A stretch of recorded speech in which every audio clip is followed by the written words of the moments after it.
Good morning and welcome to Valley of Fire State Park outside of Las Vegas. Went driving out at sunrise this morning, and I have to confess that I knew I didn't have cell signal out here, and I even opened up PoleGab before I left to make sure that I had it on my phone, and now my phone says can't establish connection. I'm like, doggone it.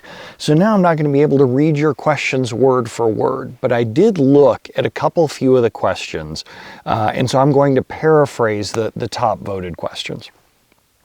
One of the top voted questions was, I have an insert that takes forever, but when I just do the select portion of it, it runs nearly instantaneously.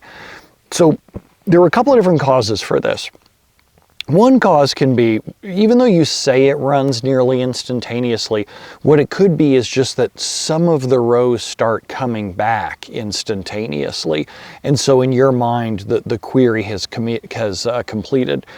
I've seen this with queries that bring back millions of rows, and people go, oh, well, clearly the query's working, I can just stop it here.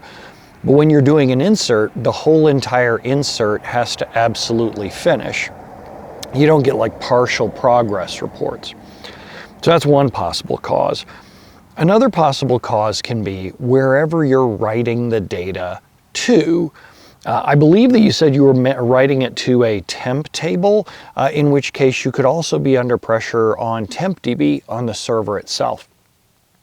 But the thing that I would try is, or that I would start with, is take out everything in the list of columns that you're inserting from and just go select count star, count the number of rows that are going to come back. And then do the same thing with an insert, just have it insert a count star of the number of rows that are going to come back. And that may also get you a lead on whether or not it's a problem with writing the output or whether it's too many columns or causing different query plans, whatever.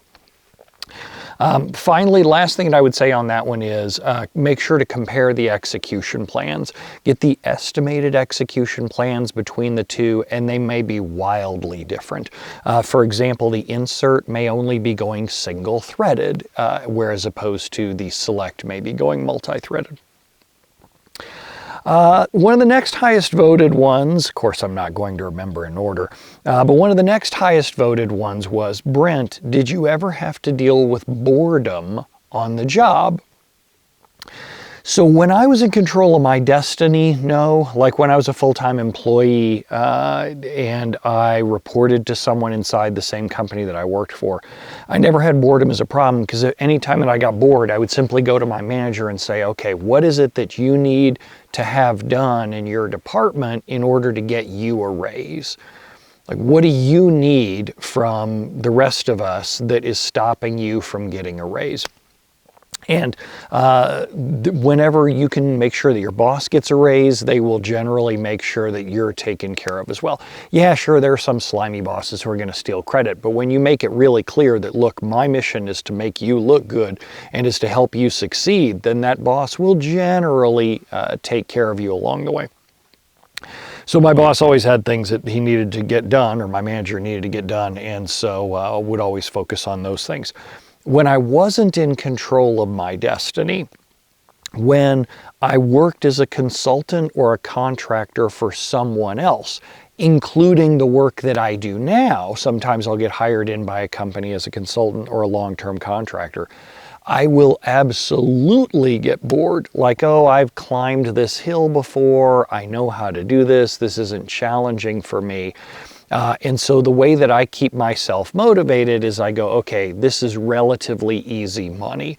You have to have a mix of that. You have to have a mix of easy money and of challenges, because if all you have is easy money, then odds are your skills are vegetating too as well.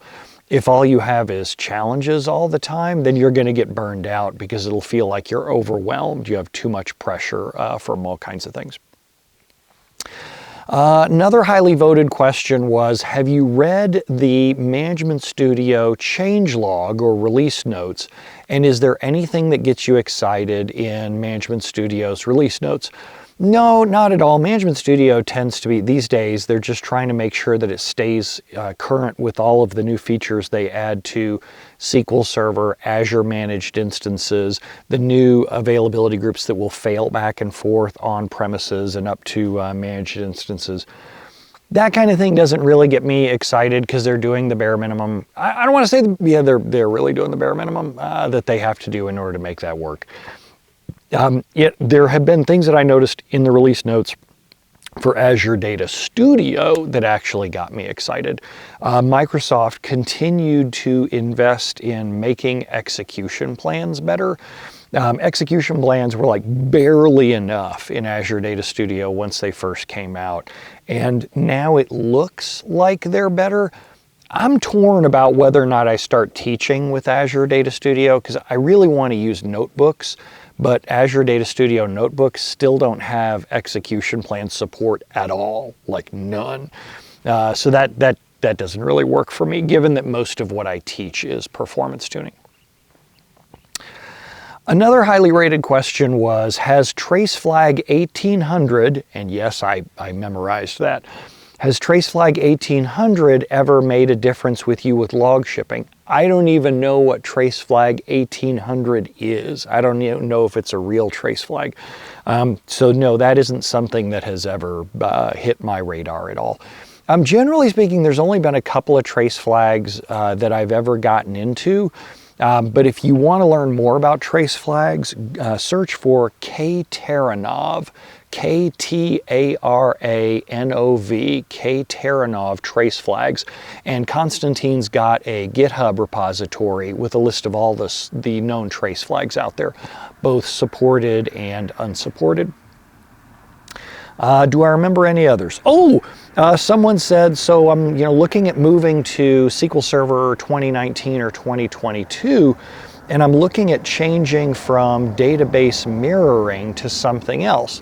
They said, what's the reason? Because mirroring's working for them in Standard Edition, it sounded like. Is there anything that I should think about moving to Enterprise Edition in order to get past mirroring and use always-on availability groups? Well, just so you're aware, because it wasn't clear by your question, Standard Edition's always-on availability groups in 2019, 2022 is just as capable as database mirroring. Now, it is one heck of a lot more complex. There are a whole lot more moving parts with always-on availability groups. So it's not like I would say you should stop using mirroring and start using AGs if you're only on Standard Edition. It's not like it's really that much more powerful. It's still one database per availability group. Yes, it has automatic page repair, but so does database mirroring. If you're going to step up to Enterprise Edition, that's freaking $7,000 a core. So it should be something that you're telling me you need it, not trying to get me to sell it to you. Otherwise, you look like you're waving around a briefcase of cash, and let's be realistic, database administrators don't have a briefcase full of cash. So the selling points of always-on availability groups in Enterprise is that you can have multiple replicas, and they can be readable, but then you also have to license those replicas if you're going to read from them. The cool thing about Enterprise having multiple replicas is that you can have two replicas sitting next to each other, a primary and a secondary, in your main data center, and then you can have yet another availability group replica in another data center for disaster recovery. So you do automatic failover between the two in your primary and manual failover with async replication over to your DR secondary. So it becomes a business question where I'll just lay out with the business. Ooh, I wonder if I got bit by something there. Lay out with the business and go, hey, oh, there's ants there. Oh, I probably shouldn't sit around there too long because that's probably what bit me. Hey, do you want multiple, do you need both high availability and disaster recovery? And is there something about log shipping that's insufficient for our needs? Because I'm a huge raving fan of log shipping for disaster recovery. Works in any version, works in any edition, really easy to manage. It's been around since the dawn of time, much like these rocks here in Valley of Fire State Park. Is there any others? I know there was one other one. I know there are a bunch, but now I'm trying to think if there's any others that really jumped out at me. Oh, one of them was, and I'm going to paraphrase, of course. One of them was, my friend of mine is an application developer, and at his company, there is a whole team of database administrators, most of which he doesn't get along with, except for one. What should he do to be more likable? And for me, I would just go pick up the book, like How to Win Friends and Influence People. Because the same problem that I don't know if if your friend grates on people's nerves. I don't know if he's doing terrible things.